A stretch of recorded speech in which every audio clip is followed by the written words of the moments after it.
पिछले 2 हफ्तों से मैं ये बोल रहा था, जब तक ये डिसेंडिंग चैनल नहीं टूटता है तो डाउन ट्रेंड इंटैक्ट रहेगा। आज अगर आप देखेंगे, निफ्टी ने अपने अपर बैंड को फिर से रिटेस्ट किया। 22,990 का एक हाई बना और क्लोजिंग 22,960 के आसपास हुआ है, जो कि चैनल के एकदम एज के आसपास है। क्या ये ब्रेकआउट हो रहा है? चार्ट पे आंसर है, चलिए देखते हैं। Hello friends, welcome back to my channel power of investment. चलिए देखते हैं निफ्टी के सपोर्ट्स और रेजिस्टेंस और कल के लिए आप अपने ट्रेड्स को कैसे प्लान कर सकते हो। निफ्टी फ्यूचर ने ये डाउन ट्रेंड को आज क्रॉस कर लिया है और ये ट्रेंड लाइन के ऊपर ट्रेड हो रहा है। ट्रेंड लाइन के ऊपर कहीं ना कहीं आज जाके क्लोजिंग दिया है, बट निफ्टी का स्पॉट अभी भी इस रेंज में है। अभी तक कोई क्लियर कंफर्मेशन नहीं है। लास्ट वीडियो में हमने डिस्कशन किया था कि अगर मार्केट यहाँ से अप मूव करता है तो जो की रेजिस्टेंस मिलने उसके रेंज में मिलने वाला है, और मार्केट कहीं ना कहीं उसी रेंज में क्लोज दिया है। उसके ऊपर मूव किया, 22,990 का एक हाई लगाया, बट फर्दर सस्टेन नहीं कर पाया और ये चैनल को ब्रेक नहीं कर पाया। बट पॉजिटिव क्या है कि मूव करने के बाद इसके नीचे नहीं है, 22,950 के नीचे क्लोजिंग नहीं दिया। क्लोजिंग कहीं ना कहीं आके ट्रेंड लाइन के आसपास दिया है। पहले भी 2 बार रिटेस्ट कर चुका है। प्रोबेबिलिटी कहती है कि इस बार इसको ब्रेकआउट करना चाहिए, बट कंफर्म कब होगा? इवन इफ कल ये ट्रेंड लाइन को ब्रेकआउट करता है, गैप अप ओपन होता है और ब्रेकआउट करता है, या फ्लैट ओपन होकर इस ट्रेंड लाइन को क्रॉस करता है, 23,000 के ऊपर इसको क्लोज होना चाहिए। और जो उसका की रेजिस्टेंस लास्ट टाइम हमने डिस्कशन किया था 23,050 के ऊपर सस्टेन करना चाहिए। लास्ट वीडियो में हमने डिस्कशन किया था कि मार्केट गैप डाउन ओपन हुआ, एक नया लो क्रिएट किया 22,180 का, बट इंट्राडे में बहुत अच्छी रिकवरी देखने को मिलती। गैप फिल हुआ, कहीं ना कहीं आके उसी गैप के आसपास क्लोजिंग दिया था। तो एक्सपेक्टेशन क्या था कि अब फर्दर एक ग्रीन कैंडल बनता है, तो डेली टाइम फ्रेम में एक ग्रीन कैंडल बना था, बट हमें एक फॉलो अप कैंडल चाहिए था। अगर आप डेली चार्ट में देखेंगे, फर्स्ट एक रिवर्सल कैंडल यहाँ से देखने को मिला, जो कि नया लो क्रिएट हुआ था निफ्टी में। आज एक फॉलो अप कैंडल देखने को मिला है, बट डेली टाइम फ्रेम में स्टिल अभी भी ट्रेंड लाइन को क्रॉस नहीं किया, ये चैनल से बाहर नहीं गया। हालांकि निफ्टी फ्यूचर ने आज इस ट्रेंड लाइन के ऊपर क्लोज दिया है। हमें चाहिए कि निफ्टी का स्पॉट इस ट्रेंड लाइन को क्रॉस करे और 23,050 के ऊपर सस्टेन करे। तो चलते हैं फिर से 1 आवर चार्ट पे। अभी तक अगर आप देखेंगे तो इस चैनल के अंदर कंटिन्यूसली लोअर लो फॉर्म होता जा रहा। ये लो क्रिएट हुआ, देन नया लो क्रिएट हुआ, फिर से एक नया लो क्रिएट हुआ और फाइनल एक लो क्रिएट हुआ था 22,180 के आसपास। But for the first time आप देखेंगे इस चैनल में एक हायर हाई क्रिएट हो रहा है, और जो नया हाई अभी क्रिएट हुआ है वो 22,550 के आसपास। इस रेंज में आप देखेंगे 22,550 का हायर लो आप कह सकते हैं। 22,180 का लो बना, देन 22,550 का एक लो बना। तो फर्स्ट थिंग क्या है, 22,550 के नीचे नहीं आना चाहिए।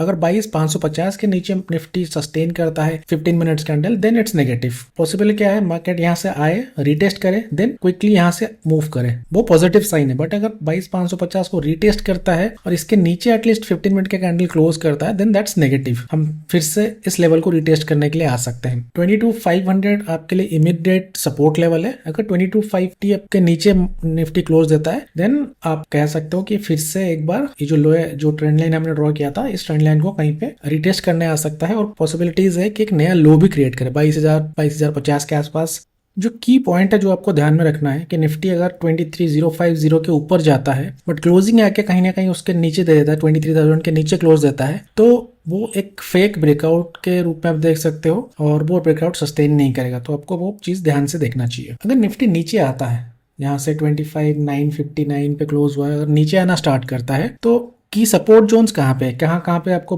बायर्स मिल सकते हैं? फर्स्ट लेवल इज 22,800, 22,800 से 22,850 का लेवल जो है वो एक बाइंग जोन की तरह आप देख सकते हैं। तो इस रेंज में अगर निफ्टी आता है रिटेस्ट करने के लिए, तो बाइंग जोन है, वहां से आपको बायर्स मिल सकते हैं। प्राइस वहां पे सपोर्ट लेके ऊपर के साइड मूव कर सकता है। सेकंड बाइंग जोन आपको 22,550 के आसपास है। तो ये 2 जोन आपको बायर्स मिल सकते हैं, वहां से निफ्टी सपोर्ट लेके ऊपर मूव कर सकता है। फर्स्ट रेजिस्टेंस जैसे हमने डिस्कशन किया कि 23,050 तक, उस रेंज में आपको फर्स्ट रेजिस्टेंस देखने को मिलेगा, क्योंकि 23,000 एक साइकोलॉजिकल लेवल है, प्लस इस चैनल ब्रेकआउट का लेवल और प्रीवियस स्विंग हाई भी है, तो वहां पे आपको थोड़ा बहुत रेजिस्टेंस देखने को मिल सकता है। बट अगर 23,050 के ऊपर मार्केट सस्टेन करता है, तो जो इमीडिएट टारगेट आपका हो जाना चाहिए वो 23,450 से लेकर 23,500 के। बट उसके लिए की क्या है, फर्स्ट 23,050 के ऊपर निफ्टी को सस्टेन करना पड़ेगा, और ये रेजिस्टेंस अगर क्लियर होता है, देन जो टारगेट आपका होना चाहिए वो 24,140, 24,200 के आसपास वो इजीली आपको टारगेट मिल सकता है। सो कल के लिए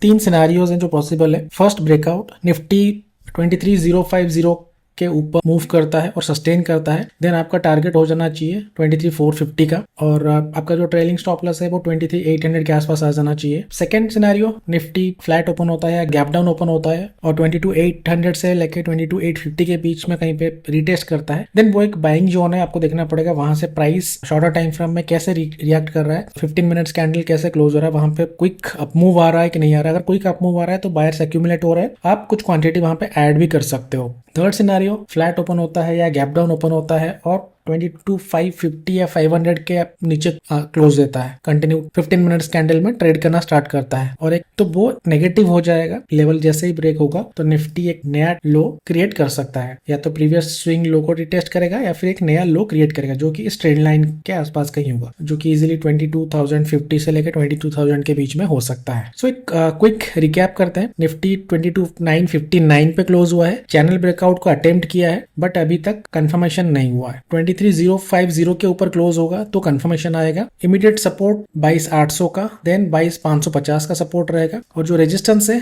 23,050, देन 23,465, ये लेवल्स क्रॉस होते हैं तो आपका जो टारगेट है वो 24,200 तक हो जाना चाहिए। कमेंट में जरूर बताना कि आपको क्या लगता है कि इस बार निफ्टी चैनल को ब्रेकआउट करेगा या ये फेक ब्रेकआउट होगा, और आपको अगर एनालिसिस अच्छी लगी हो please do like and subscribe. कल मिलते हैं, थैंक यू।